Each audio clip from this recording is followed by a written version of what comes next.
So the first question is what happens if there is a cancer? What happens to the metabolic activity and how it helps in imaging, thermograms, right? The stuff is that when we run, there is an increase in the metabolic activity, and due to the increase in the metabolic activity, a rise in the temperature of our body is being observed. Okay, the same thing happens in the thermograms if you are detecting cancer. So what happens if you are having one person in a classroom? You will find, and if I just close all the doors and the windows, what will happen? You will be able to stay in that closed room for a longer period of time. Now, if I put in, say, 15 or 20 people together along with you, so what will happen? Huh? Any The idea? temperature of room will increase. Yeah, the temperature of the room will increase. So there is a collectively from each and every person, what is happening? There is the infrared radiations are being radiated from the human body. Okay, and due to this reason, the whole room gets heated up very quickly. The same thing happens in the cancer. In cancer, what happens?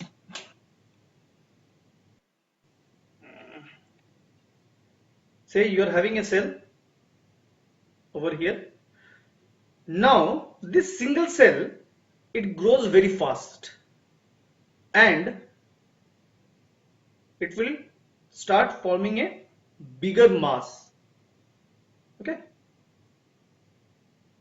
So, first of all, initially there was at a small room, there was only one cell. Now, you are having a large number of cells. So, you are having now multiple number of cells.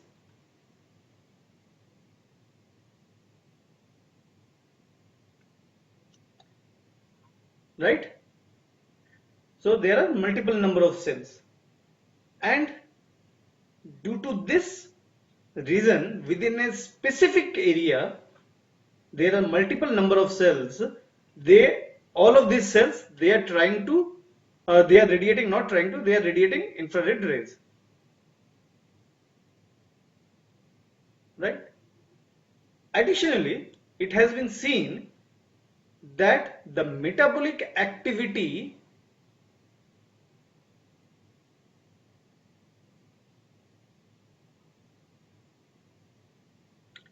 of the cancerous cells are very high. Okay, so first is there are multiple number of cells. Second is there is an increase in the metabolic activity. If you combine these two, you are having higher infrared rays. So, as compared to the normal tissues, the area where there is a cancerous growth, you will be having a higher temperature. And this higher temperature can be picked up with thermal camera. Okay, and from there you can get the images. Okay, am I clear? Yes, sir. Yeah. So next question.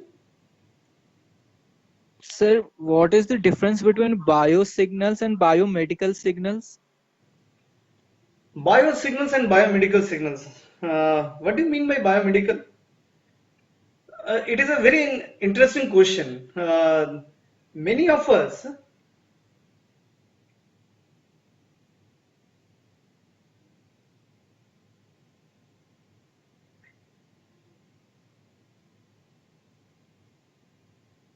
okay, so many of us, we talk about these biosignals and biomedical signals quite interchangeably. Okay, but there is a difference. So, what is the difference? Can anyone tell me? So a biosignal is the signal that is generated from any living organisms. In Exactly. biomedical deals only with human body. Yeah, so biomedical signals, not only human, yeah, you can say in a way, human body, which can be used for diagnosis or treatment purpose. Okay. So say any signal from the plant leaves, that is a biosignal. From a bacteria, it is a biosignal. And biomedical signals are the signals which are being generated from the human body, and they are used for the disease diagnosis or the treatment of the patients. Okay, so when we talk about the biomedical signals, they are also a class of biosignals, because we are also living beings, right? So since we are living, so the signals that are being generated from our human body, they are also biosignals, but there is a difference. The difference is the biosignals which we use for diagnosis and treatment purposes, they are regarded as biomedical signals. Okay. Anything else? So if a signal is taken from any living organism and it is used for diagnosis or treatment, then can we tell it as biomedical signal? Human. Human. Okay, only human. Yeah, that's what I told, na. You can talk about these animals also to a certain extent, because if you see, if you have a pet and if he is having some problem with the heart, you also do the ECG of the dog. You can do the ECG of the dog, right? If there is a fever, there is an increase in the temperature, so that temperature which is coming from the dog, that those are also biomedical. So medical means anything related to medicine. So in medicine, basically why we take the signal or analyze the signal, we use either for the diagnosis or the treatment. I forgot another thing. If you want to use this signal for designing anything for rehabilitation purpose,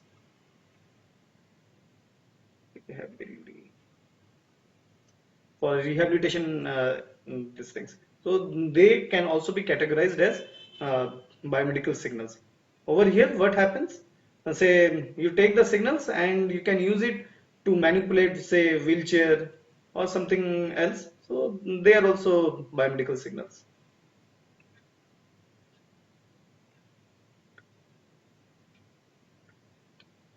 So anything else?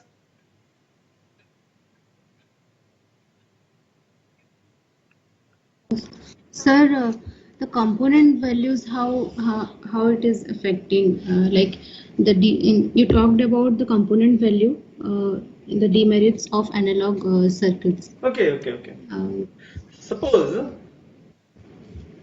uh, have you studied about this simple any of the amplifier, say non-inverting amplifier or inverting amplifier? Non-inverting amplifier, have you studied previously? no, sir. Yes, sir.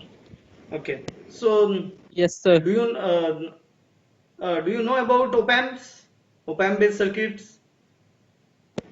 Yes, sir. No, sir. No. Yes, sir. Yes, sir.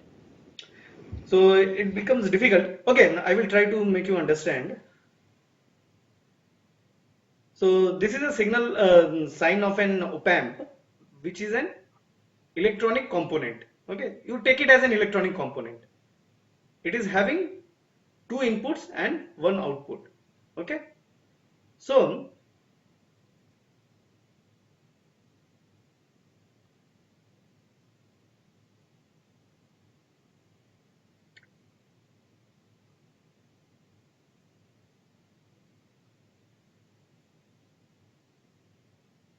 using some resistances and passive components, resistance or capacitance, also we can use. So here we will, for the sake of simplicity, we will take resistance. Okay. So this op-amp, as I told you, there are two inputs. The negative input is called as the inverting inverting input, and the plus input, it is the non-inverting input. Okay, so in this circuit we are giving voltage to the non-inverting terminal of the op-amp. So the circuit what we have developed is a non-inverting amplifier. Okay, so when you do like this, we get the voltage output which is equal to, say, 1 plus R2 by R1 into V input. Okay, so when we talk about this thing, say, if you see over here, this component which is a constant, it has been affected by two resistances, R2 plus R1. Now when you talk about resistances, have you seen any resistance before? In class 11, 12, you must have seen resistances in physics lab. Yes, sir. Yes, sir. Yeah. So they come with tolerance. Yes, sir. Right? They come with tolerance. Say R2 plus minus 5%, R1 plus minus 5%. Okay. Let us take an example that in our case, when we have picked up the R2, by chance we have got R2 plus 5%, and in the second instance we have got R1 minus 5%. Okay, so if you put it over here, if you will find, so R2 has become larger, R1 has become smaller. So what will happen? As compared to the ideal condition, V0 will increase. Okay. On the contrary, if you take the reverse condition, that means by chance you have got R2 minus 5% and R1 plus 5%. So your denominator has increased, so your V0 will decrease. Okay. But when we are designing amplifiers for whatever purpose, for laboratory purpose or for making some devices, whatever, you cannot be lucky every time that you get a fixed resistance R2 plus 5% or R1 minus 5% or R1 plus 5%, whatever you talk about. So every time you will be getting a different values. So even though theoretically we are telling V0 is equal to 1 plus R2 by R1 into V1 into Vi, due to this R2 and R1 component, every time you will be getting different results. Are you getting my point? So, and this has happened when we are talking about just a simple circuit. Think of a condition, if you want to make a multi-stage circuit, how these variations may affect your final output, right? Am I clear? Yes, sir. Yes, sir. So anything else?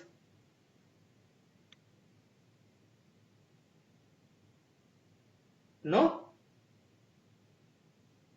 Okay, then for the theory class we'll stop over here.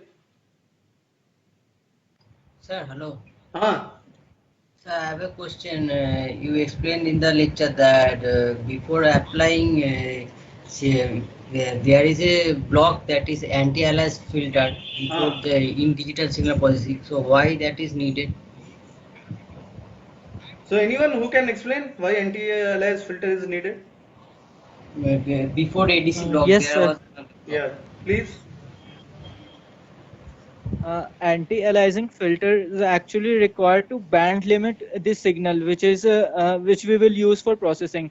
So because we have to convert the analog signal into digital signal. and for that we have to do sampling process. And for sampling process, we actually have a condition called Nyquist condition, which says that the sampling frequency should be double than the message frequency. So if message frequency has higher frequency, then it will not good for sampling. So because Yeah. sampling frequency will be twice, so Yeah. that's why we use anti-aliasing filter so that it can band limit that signal, and we will have proper sampling. Yeah, that's true. So I would further make you understand what happens. What he said is that Fs sampling frequency should be greater than 2 of Fm. Okay. Okay. So this is the limiting criteria. Okay. So sampling frequency should be at least 2 of Fm. So this is F. Right. Now Yes.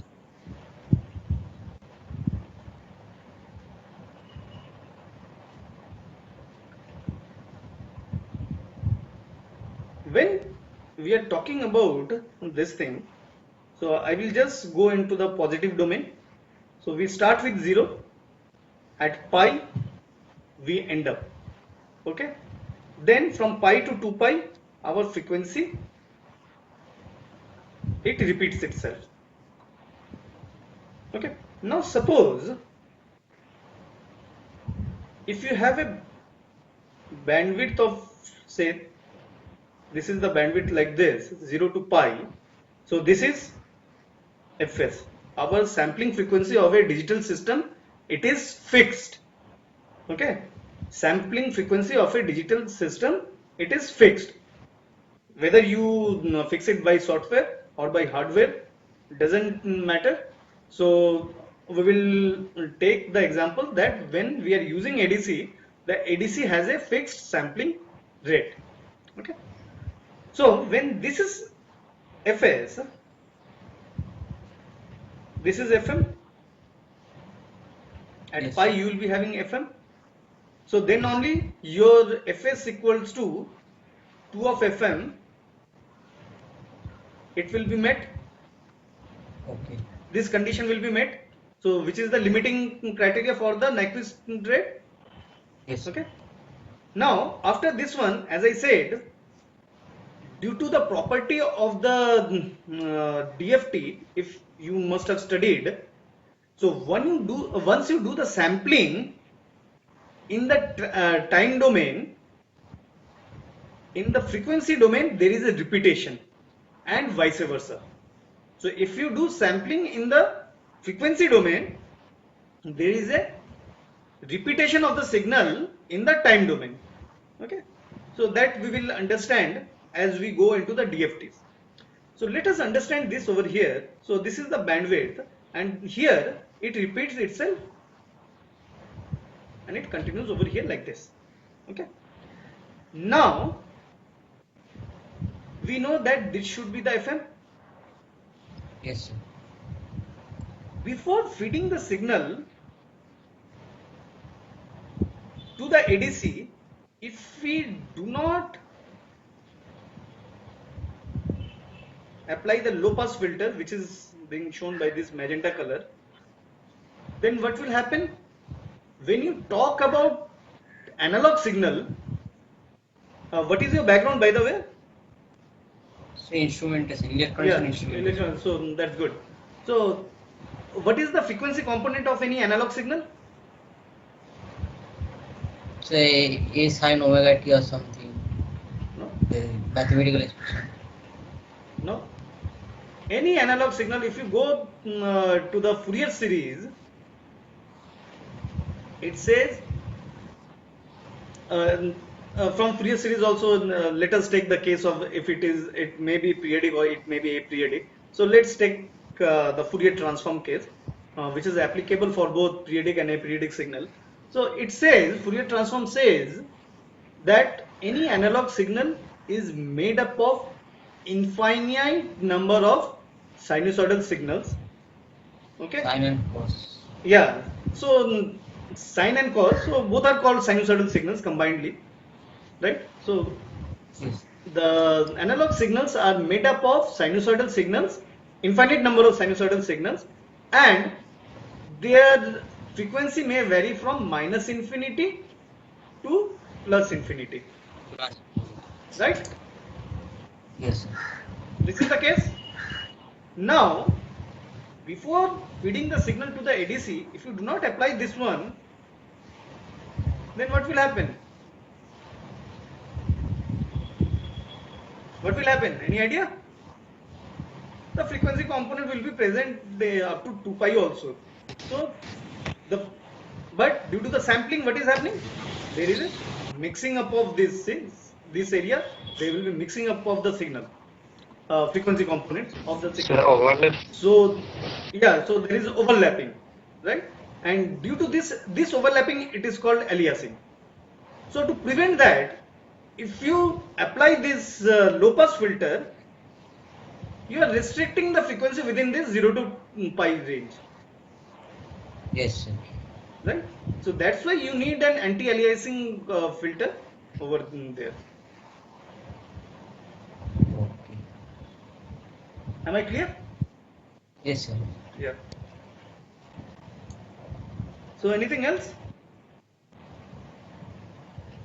If not, then we will stop here and we will just go to the this laboratory this thing.